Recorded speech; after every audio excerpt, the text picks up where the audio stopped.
Ahora, lo que nosotros queremos es comparar nuestros resultados encontrados en la simulación con HYSYS con los que vamos a realizar en este momento en el DWSIM.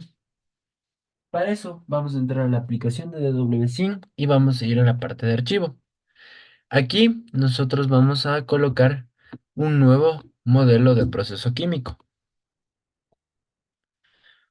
Una vez que ingresamos aquí, vamos a colocar los componentes que vamos a utilizar y también el paquete termodinámico que nos pueda tener esta simulación.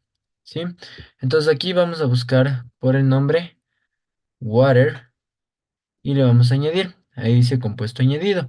Caso de que hubiera otro tipo de compuestos, pues también lo agregaríamos. Eh, Lamentablemente no nos da para colocar otros paquetes termodinámicos, ya que solo estamos trabajando con agua. Si no, nos permitiría coger otros como el PEG Robinson que les mencioné en el video que hicimos para HYSYS. En este caso nos va a tocar utilizar las Steam Tables, que igual son otras tablas que se encuentran en las propiedades del agua, y le vamos a colocar agregar. Finalmente tenemos aquí las unidades con las cuales podemos trabajar. Para hacer más sencillo y tener las mismas unidades que trabajamos con HYSYS, vamos a coger el sistema internacional, pero para ingeniería. Y seguimos, nosotros nos vamos a ir a la parte de cambiadores de presión. En esta tenemos el segmento de tubería.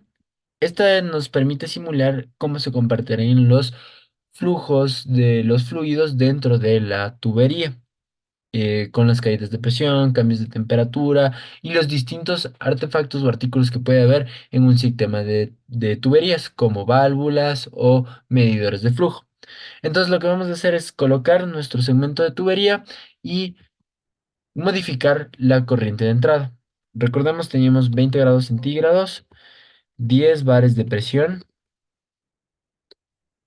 y un flujo de 3000 kilogramos por hora. Siempre es importante revisar la cantidad de los compuestos. En caso de que tuviéramos más compuestos, pues deberíamos poner su fracción molar. En este caso ya nos da poniendo que es 1. Modificado la corriente de entrada de la tubería, vamos a ir a la parte crucial de la simulación, que es editar cada uno de los segmentos de la tubería. Entonces nosotros vamos a coger irnos al perfil hidráulico. Este nos permite agregar accesorios o agregar tuberías. El primer accesorio es una válvula de compuerta abierta, en la cual solo tenemos que especificar el material, acero al carbono y su diámetro interno. Y así sucesivamente vamos haciendo con cada uno de los segmentos. En este caso nos toca un tubo recto de longitud de 20 metros, elevación de 5 y un diámetro externo de 112 y un diámetro interno de 90. El siguiente nos dice que es un tubo recto de 10 metros de longitud con una elevación de 0, un diámetro externo de 112 y un diámetro interno de 90. Igual, acero al carbón. Estos dos tienen que ser acero al carbón, entonces cambiamos a acero al carbón. ¿Sí? Revisamos que todos estén con acero al carbón y seguimos añadiendo los demás segmentos. ¿Sí? Ahora nos toca el de 30. Acero al carbón, longitud 30 y una elevación de 15. Los diámetros igual, son iguales.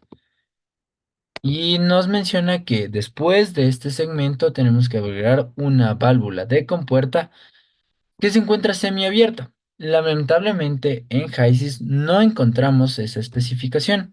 Si nos damos cuenta y revisamos cada uno de los artículos que nos permite colocar o artefactos, no vemos que esté esa válvula de compuerta semiabierta.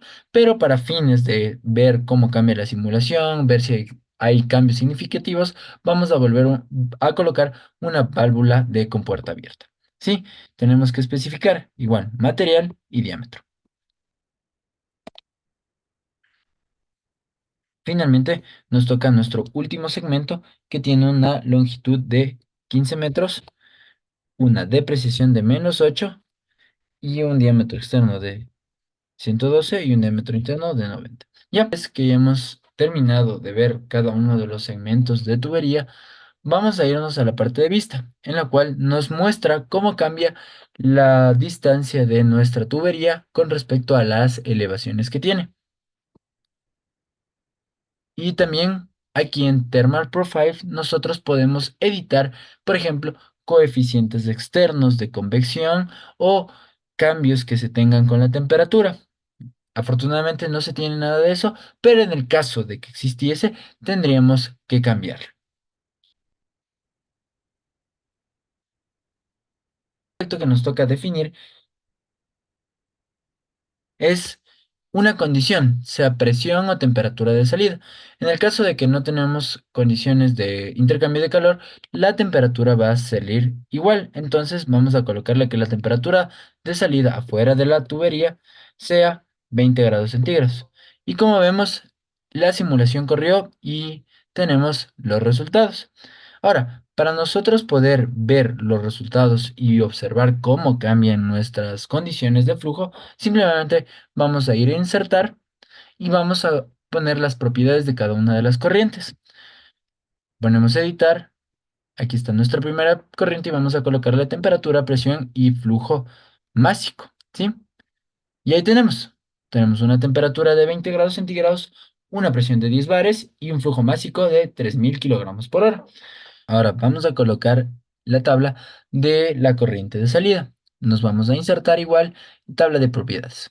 Aquí vamos a coger y vamos a colocar la número 2 que sería nuestra corriente de salida, y vamos a colocar temperatura, presión y flujo másico. ¿Sí? Ahí tenemos. Entonces nos muestra que tenemos una temperatura de 20 grados. Como observamos, no cambia la temperatura, pero vemos que hay una salida de energía. ¿Esto por qué se da o por qué sucede esta situación? Debido a las correlaciones que se manejan en el DWSIM, se muestra que hay un flujo de salida de calor, pero no es significativo como para cambiar la temperatura de la corriente de salida. Lo mismo sucedía en HYSIS. En las gráficas se veía que se disminuía la temperatura, pero llegaba hasta 19,99, lo cual no representa un cambio significativo en la temperatura. Por ende, las temperaturas son las mismas. Donde sí vemos que hay un cambio representativo es en la presión. En la entrada tenemos 10 bares y como presión de salida tenemos 8,82 bares. Tenemos exactamente el mismo resultado que se encontró con HYSIS. La principal diferencia es que HYSIS nos da más apertura para seleccionar una gran cantidad de accesorios. Lo que pasa en DWS Sync es que tienen accesorios limitados. Otra cosa, también nos permite generar gráficos mucho más fáciles con la herramienta de plot en HYSIS, mientras que para DWSIM tenemos que exportar los datos a un Excel y de esa manera poder graficar. Y eso sería todo.